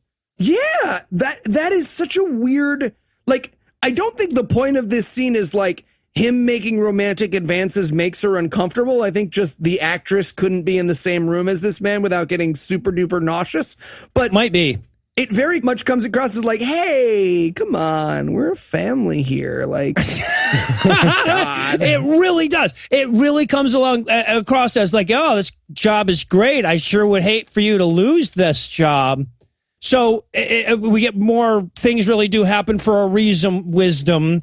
God, Jesus, I hate this so fucking much. Like at this point in my notes, I wrote, okay, I'm on board for stopping at 100 episodes now, Eli. So now he goes back to the city council meeting to give them like the update about the pageant he's not having. This is a second meeting about him deciding legally to not do a pageant. He doesn't feel like it. And he's like, not sure why I'm at a defense table at this not trial, but it's still no, or whatever the fuck I said last week. I don't know. Yeah. And Mr. Blackwarren, the angry baseball dad, who is the villain of the movie, just lies. Our main character never corrects him. He goes, you know what else has happened since our last meeting? You started running a bed and breakfast out of your factory. And everyone in the room is like, how the fuck would that even work? Rabble, rabble, rabble. What is this guy's job? The baseball, is he like the town's Benny Gesserit? Like, what's he do? He's so fucking weird. He's bad cop. Okay. And he's like, well, actually, my factory is working 100% now again because I hired scabs. If you quit that union, I'll also hire you, said the good guy in this movie. Right, to which all of the people are like, oh, I would love that. Yes. That seems so much fun. And the union rep stands up at this point and at least reminds us that, like, hiring scabs to undercut the labor strike is not like a good guy thing, to which Matthew's just like, how dare you call them names? Yes, this movie's answer is language. Yeah, scabs is their word about the destruction of the labor balance. Oof, no need for that. Why not just call them better workers? Indentured something. I feel like indentured something would work. Indentured share slaves. They remind me of the Slavs. There was this period of history where the Slavs were working for free on these medieval farms, and they loved it. They fucking loved it. Not exactly how that word came about, but it's close. It's great for the economy. Military industrial complex Noah was doesn't going believe in great. the Armenian genocide. That's what he was talking about. Thinks it That was is all so made up. unrelated to this point, but yes, I don't. I'm kidding. So yeah, and of course he goes to leave the city council meeting because apparently he realized suddenly that this is not a court ordered Trial, fucking and he doesn't proceeding. have to go. Yeah. Yeah, exactly. And I love as he's walking out of here, after just yelling that he is no longer a union factory by fiat or whatever, the angry baseball dad is yelling after him like, what about the fucking Christmas pageant? That's what really matters. Somehow that's still what this movie's about. It is. Yes. It really is. So now the bad guys go to meet at that bar again. This time it's crowded and they're still loudly conspiring against Peyton. And so they say they need the deed to the factory by Monday. Now, why is there a deadline? Yeah, How is Cinderella involved now? Eventually, what the fuck's happening? Why does any of this matter? What the Timeline fuck? wise. So he goes into his indentured servant factory where apparently the doctor is still there. When does this woman do doctor stuff? She's a Right. doctor. What the fuck? Like, I just wanted them to cut over the ER as a big pile of dead people. Like, oh man, she's just hanging out Nancy for weeks now in a factory. I don't know. So now he has to tell her the backstory about his grandfather's bootstraps. Yeah, she goes, this is the fucking best. She goes, well, wait, did you inherit a bunch of money in this factory from your grandfather? To which he responds, let me tell you a story about a farmer and his sons. What? The answer is yes. If anyone ever doesn't say no, that means yes. Yeah, right. Did you inherit a bunch of money? That reminds me of a riddle I once heard. It's like when you ask somebody how old they are and they ask you to guess, right? Yeah. Oh, you're over 30. Well, I know that much at least. Yeah. So, and what he's trying to explain here in some kind of convoluted, maybe it made sense in the writer's mind thing, is that the fact that the pageant exists is his actual inheritance. Is that it? Well, that doesn't make any fucking sense, so it can't be it. But that's what he says. I still don't know what they think that means. I don't So he either. owns a pageant. They keep asking him to say it's meaningless. But it's a free pageant. It costs money. They had an account, but the account ran out of. Who the This fuck movie's knows? poorly written. It needs a fire. Let's put a Jesus. fire in the movie. Yeah, Should we put a fire right. in this movie? Yeah, so as he's walking away from that bizarre and stupid scene, the accountant guy comes up and he tells him, hey, they put a lien on your property and by Monday they're going to foreclose on it. It's like, really? Can they do the 2-day foreclosure there? I don't feel like they can. And surprise, surprise, we learn now after the accountant leaves that accountant is the crooked accountant that Sharon used to work for. Yeah, she says, he had me do some things I didn't think were right. And everyone in the scene is like, oh, yeah? And she's like, stealing. I meant stealing. And they're like, oh, fucking boring. Jack off to that. So also this is where he learns that they lost the Chevy contract, which makes sense since he's just grossly violated union regulations, right? Chevy would definitely cancel any orders they had with this factory that just hired a bunch of scabs to take over from their striking union workers, wouldn't they? Yeah, but Kind of feel like they would. But he's going to go to Chevy and do like a Tommy boy for him. He's like, oh my God. Exactly. Yeah. And he's going to bring CJ to meet with like Bob Chevrolet and dance for him and be like, all right, you got about it. Yeah, exactly. Well, it works Are so you well building in them, 12-year-old child? Are you machining the parts for my cars? I am. For Chevrolet? I am. All right. So, all right, I'll do it. Yeah, exactly. It worked out so well in There Will Be Blood. So you got to have a kid with it. Makes sense. So they're driving down and they stop at a gas station, right, to get some drinks on the way. And CJ goes in and here's some people in the gas station talking about the fact that Matthew canceled the Christmas pageant. God, and it could not be worse written. Just like, and you know what else? He canceled the Christmas pageant, and I heard he lied about it to that boy CJ, that one whose hopes were so up about playing Gabriel. Absolutely. There he is, right there. That's the person we are talking about. All right. Bye-bye. So CJ goes back out, and now he's all kind of pissy and everything, and he doesn't want to talk to Matthew. And Matthew's just like, huh, CJ? CJ, don't do this. You want some skates? Huh? You like skates? What do black kids like? Black kids like hockey skates, country music? What do you like? You want me to lay a beat down? You can do a rap about your feelings? My name is CJ, and I'm here to say... All right, CJ, meet me halfway here. So CJ lays it on him that now he knows that the Christmas pageant has been canceled, and he didn't tell him. And this is such a bizarre exchange when you inescapably realize that you have a 35-year-old man yelling at an 11-year-old kid about how his life is falling apart. I mean, they have a couples fight. He won't let him call him CJ. He's like, don't call me CJ. You're not my friend. And I wrote in my notes, don't do this, CJ. Don't lash out. Not in front of Christmas. So, yeah, and during this couples fight they have, by the way, CJ says to the grown man that he loves him. I wanted them to start making out hard. Like this.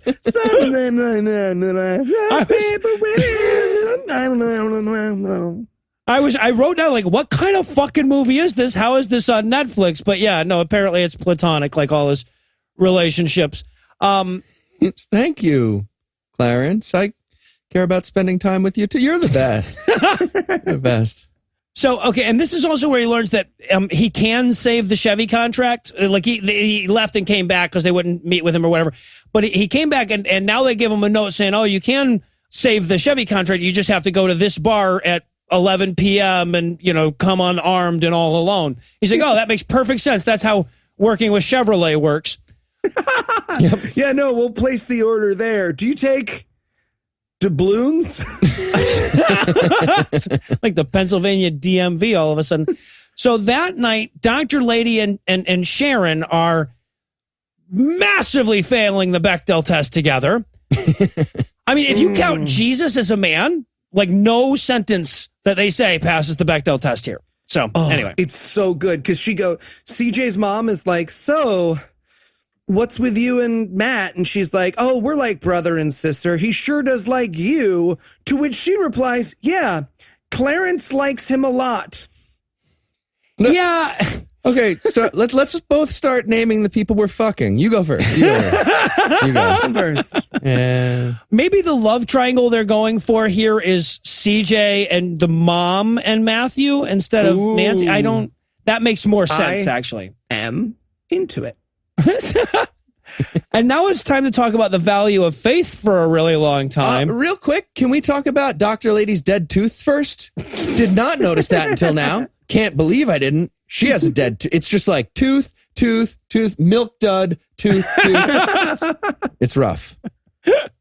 So she goes on and on about how Matthew's given everyone hope. And now we cut to Sharon later singing to herself on a couch with her eyes closed, like you do, when the evil accountant shows up to burn all the evidence of his evil paperworking. Okay, again, this is foiled by QuickBooks and like cloud backup. There's no plot.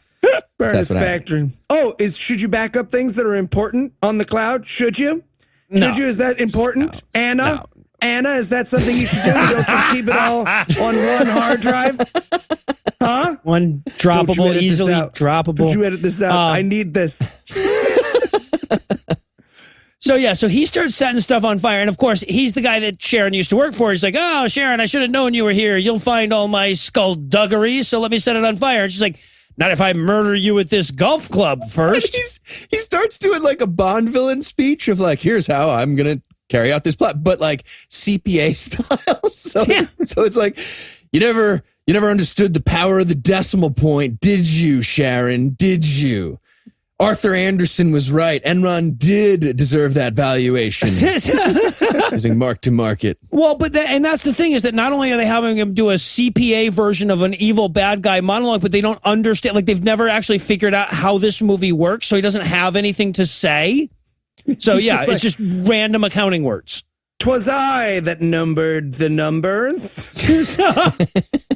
And now I'm going to murder you. So they get into a fight. He throws her down the stairs.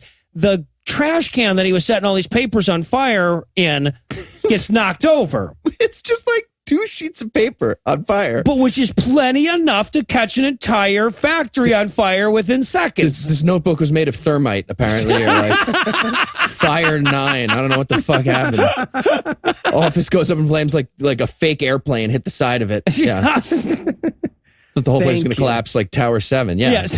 You get it. Eli knows. He was in on it. Well, Such a great summer. Oof. so Nancy calls Matthew to tell him that the factory's on fire. So he leaves the setup bar to go do something about it. You know, he's going to blow it out, I guess. Meanwhile, CJ is out there and they're like, "Where's your mom, CJ?" And he goes, "I don't know." So he runs into the flaming building to go find her. And this is where we find the Vultures of Horror fire. It's so good. This couldn't, and the actors do a bad job of pretending there's a fire. The props are so clearly not on fire. No. Honestly, just drawing an orange marker on some of these boxes would have been more convincing. Certainly wouldn't have been less. Yeah. And apparently, okay, so yeah, he runs in and the mom is like, "Clarence, is that you? What the fuck is wrong with you, child? This building's on fire." But as he's walking through the warehouse looking for her, he finds her Bible. Got to save that. Puts it inside his shirt. I wanted a flame to leap out, but the Bible in his chest pocket blocks it, and you find like a bullet flame. He holds it up his face. Famous on YouTube, yeah. Lights on fire, gets horribly burned. I don't like Fire kids. goes to jail, explains that it was part of a YouTube channel. Yeah, exactly. So now, also, so Matthew gets there. He runs into the flaming building also to save people. And as he does, he has to explain to firefighters how to do their jobs. Yes, he keeps giving instructions like, come here, I own this factory. And they're like, "Yeah, man, we're still firemen. This isn't like a factory. You can't learn it in an afternoon, apparently." Here, you give me the oxygen and the hose. I got it. Also, I guess this is the director thinking he's being clever, this backwards reverse saving CJ sequence. But it just looks like he's taking CJ off a trolley and putting him back into the fire. No, he's the fires now. We must sacrifice one. Yeah, and he was pretty pissed about the pageant anyway. Yeah, who the fuck knows? It's so goddamn weird. I don't know what the hell they were going for. So later, now we're at the hospital waiting for word on CJ. This is a very strange relationship. And as Matthew sits over him, he reads the Bible, bingo. Yeah. Also, they show us on the wall a plaque that says oncology department. So, oh, really? Just don't pay attention. Or did he get fire cancer? Maybe next day lung cancer from the smoke. Didn't notice that one. That's amazing. And he goes to CJ's mom, right? And she's awake and CJ's not. And she asks him, she's like, "Hey, was anyone else hurt?" And he's like, "Nope, just the people with more than 5 lines. None of the featured extras. Everyone else was." Well, did the doctor not tell you this? No, only the owner of the building gets to hear about the patients after a fire. So apparently, I'm asking you. Well, it's so bad because she knows her son was in the fire, right? Because she heard him before she passed out.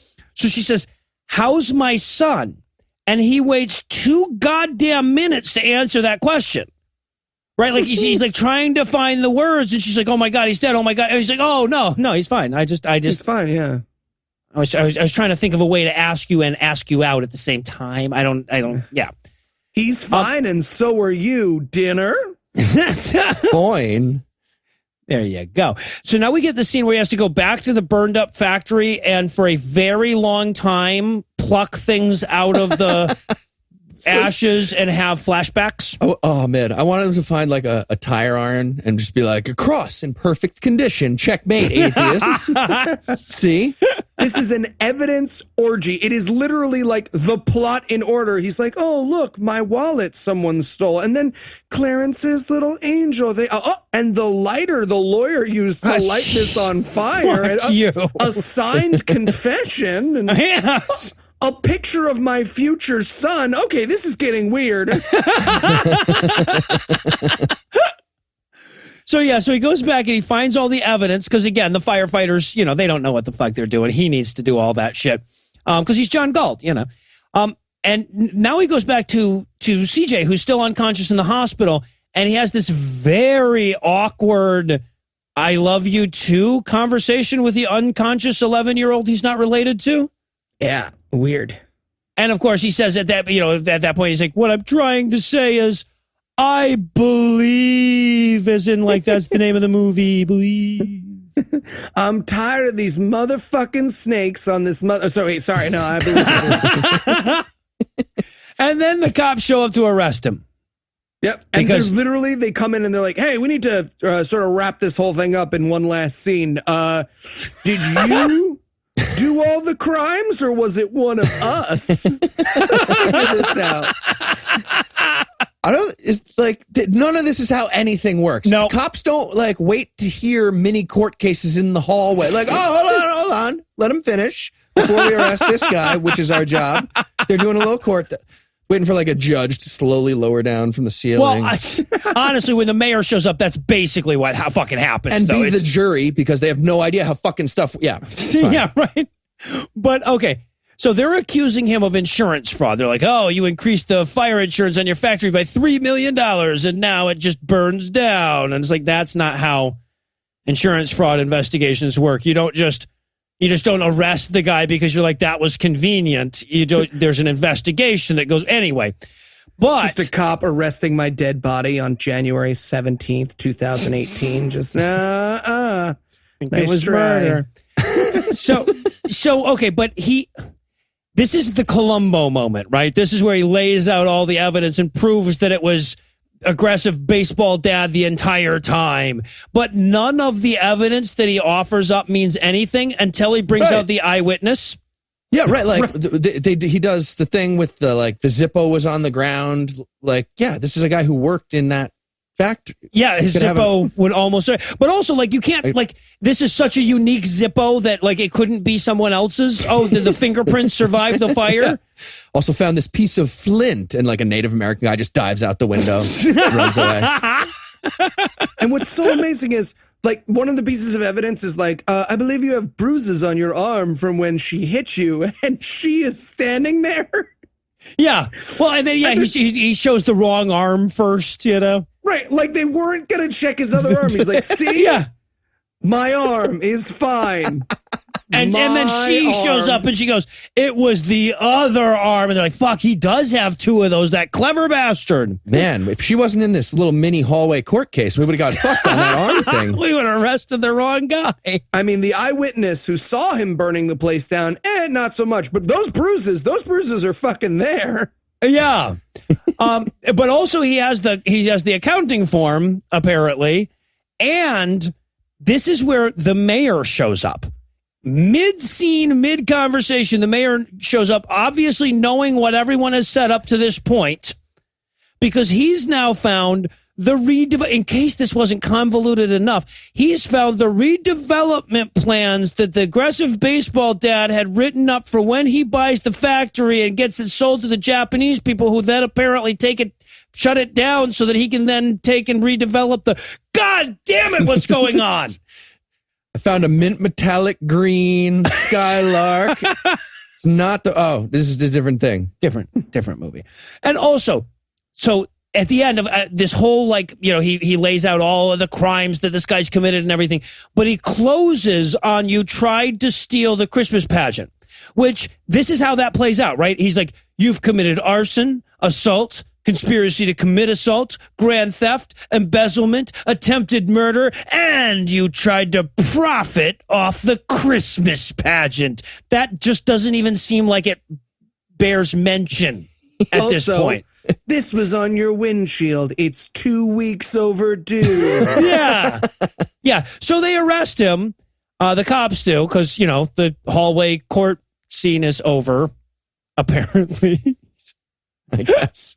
And then he rushes into CJ's room, and apparently CJ is just fine now. Well, he rushes into CJ's room because CJ's room makes the person just died noise.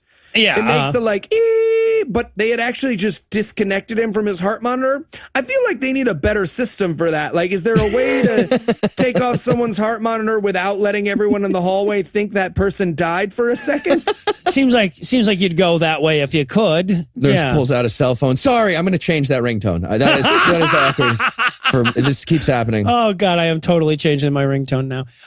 So mom is really happy to see him. Tells him never to run into burning factories again. And then, of course, CJ tells mom that he loves her, and then also that he loves Mr. Peyton, And then Mr. Peyton tells him he loves him, and then the movie cut them kissing. I must believe the movie cut them kissing. It's a love story. If Clarence is played by a young woman, it's a love story, and they make out. Right? I love you, Mr. Peyton. Yeah, exactly. I love you too, Clarence. So, it's a moment like this. So now it's time to go home, except he wants to stop at the park just to make sure that the town hasn't put on an impromptu Christmas pageant that Matthew doesn't know about. Because he had like a dream of faith or whatever. It's super depressing. In reality, kids with impossible magical dreams end up being horribly disappointed. Yes. It's like a Free Wilsyak ending. Yeah. You just kill a whale.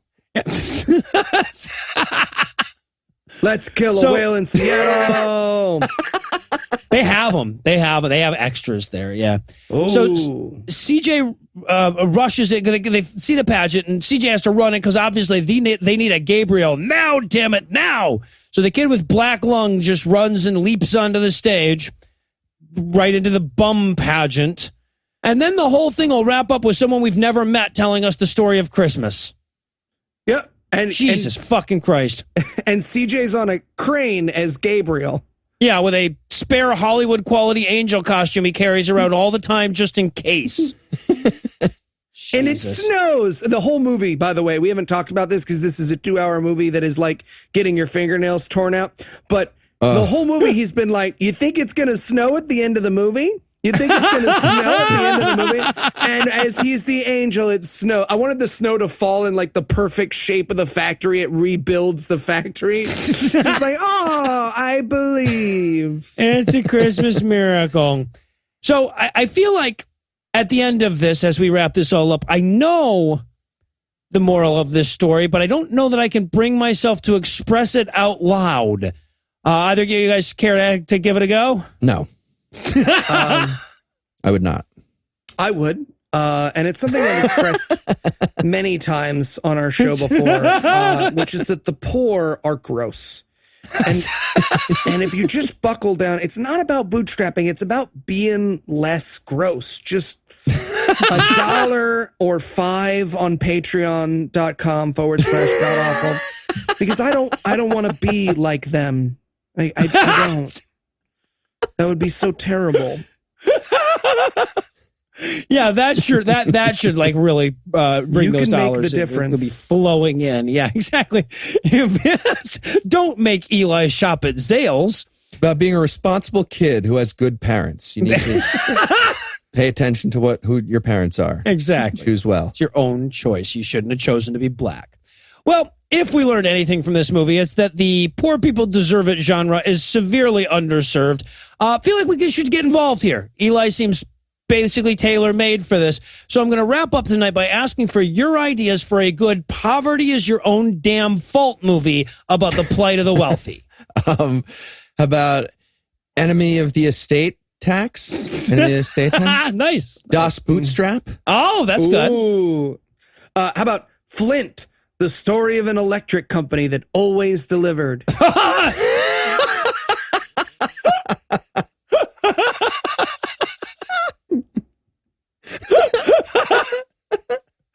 And well, that's going to do it for our review of Believe. That's not going to do it for the episode just yet because we still need to make you beg for more buttermilk. So Eli, tell us, what's on deck? God Awful Movies Live in Seattle. Hell yeah. Oh, yes. And we're going to be watching Journey to the Sky. Noah, let me read you the description from IMDb here. Oh, please do.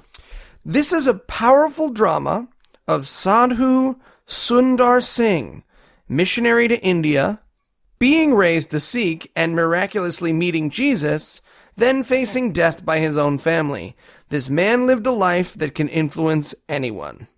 Oh, so this is like based on a true story? Based on a true story of a man who met Jesus and became a Christian and then got killed by his family. Well, that sounds fun. Okay, I have one other question for you. Why do you suddenly sound so different than you have through the rest of the episode? I don't know. You do the editing. I have no idea what happened. I've told you for years now, we got better mics. We need better equipment. I got a crow flanger, and you won't let me use it. All right. Well, with a new crow flanger to look forward to, and the fact that I'm sure that the rest of the transition back to the pre-recorded stuff is going to be completely flawless, we'll bring episode 98 to a merciful close. Once again, a huge thanks to all the Patreon donors that help make the show go. If you'd like to count yourself among their ranks, you can make a per-episode donation at patreon.com/godawful and thereby earn early access to an ad-free version of every episode. You can also help us a ton by leaving us a 5-star review on iTunes and by sharing the show on all your various social media platforms. And if you enjoyed this show, be sure to check out our sibling shows, The Scathing Atheist, The Skeptocrat, and Citation Needed, available on iTunes and wherever else podcasts live. If you have questions, comments, or cinematic suggestions, you can email godawfulmovies@gmail.com. Legal services for this podcast are provided by the law offices of P. Andrew Torres. Our theme song was written and performed by Ryan Slotnick of Evil Giraffes on Mars. All other music was written and performed by our audio engineer Morgan Clark and was used with permission. Thanks again for giving us a chunk of your life this week. For Heath Enwright and Eli Bosnick, I'm Noah Lugeons, promising to work hard to earn another chunk next week. Until then, we'll leave you with a Breakfast Club close. Aggressive baseball dad went on to press his face against the backstop fence and yell, 2 strikes, gotta protect the plate, son. Nancy eventually lost her Christianity and was allowed to fuck women in peace. Eli was never able to get the hip-hop angel song from the end of this movie out of his head.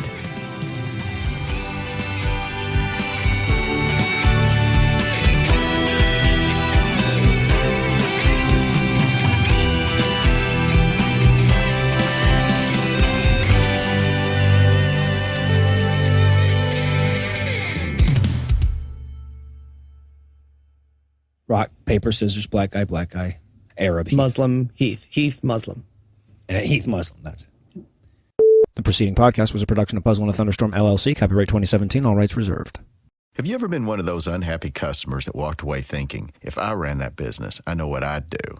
Hello, I'm Joe Cordell of the law firm Cordell & Cordell. I felt that way years ago after my divorce, but I never did discard those ideas. And today, that vision forms the foundation of the firm that you know as Cordell & Cordell. And basically, that vision was a divorce firm dedicated to serving men with a client-centered focus on the things that clients value most, such as attorney preparation, regular client updates, and same-day return calls. And in turn, this results-focused operating system would be monitored by a client care representative. The result, a truly interactive link between our performance and your satisfaction. Contact Cordell & Cordell to schedule an appointment with one of our firm's San Francisco area attorneys, a partner men can count on. 650-389-1111. Online at CordellCordell.com. That's CordellCordell.com. Offices in San Francisco, San Mateo, and San Jose. Se habla español. Legal services available in English and Spanish. Kimberly Llewellyn, licensed in California.